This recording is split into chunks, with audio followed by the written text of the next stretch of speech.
আসসালামু আলাইকুম গাইস, আজকে আমি দেখাবো কিভাবে বাসায় কর্নফ্লাওয়ার তৈরি করবেন।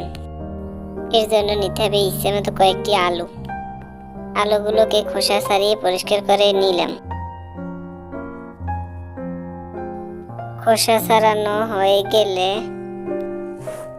কেটে ছোট করে টুকরো করে নিতে হবে। কাটা শেষ হলে সুন্দর করে ধুয়ে নিতে হবে। ধোয়া শেষ করে ব্লেন্ডারে ব্লেন্ড করে নিলাম। ব্লেন্ডারে ব্লেন্ড করা শেষ করে আলুগুলোকে একটি ছাঁকনির মধ্যে নিয়ে নিলাম। একটি পাত্রে পানি নিয়ে আলুগুলোকে ছাঁকনির মাধ্যমে ধুয়ে নিতে হবে। আলুগুলোকে ধুয়ে আলুগুলো আলাদা করে নিতে হবে।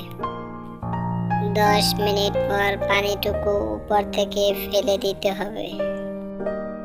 এইভাবে 3 থেকে 4 বার নেবেন। শেষবারে দেখতে পাচ্ছেন পানি থেকে কর্নফ্লাওয়ার নিচে আলাদা হয়ে আছে। ফেলে দেওয়ার পর আবার সাদা পানি অ্যাড করতে হবে।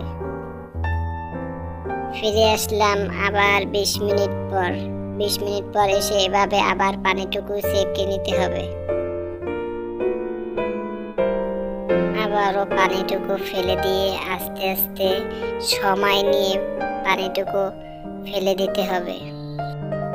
দেখতে পাচ্ছেন পানি ফেলে দেওয়ার পর কর্নফ্লাওয়ার জমে গেছে।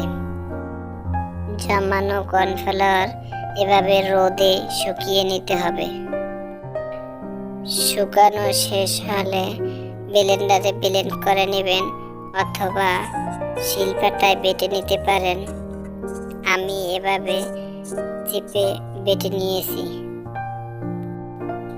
ব্যাস হয়ে গেল আমাদের কর্নফ্লাওয়ার তৈরি। ভালো থাকবেন, সুস্থ থাকবেন। আবার দেখা হবে পরের ভিডিওতে।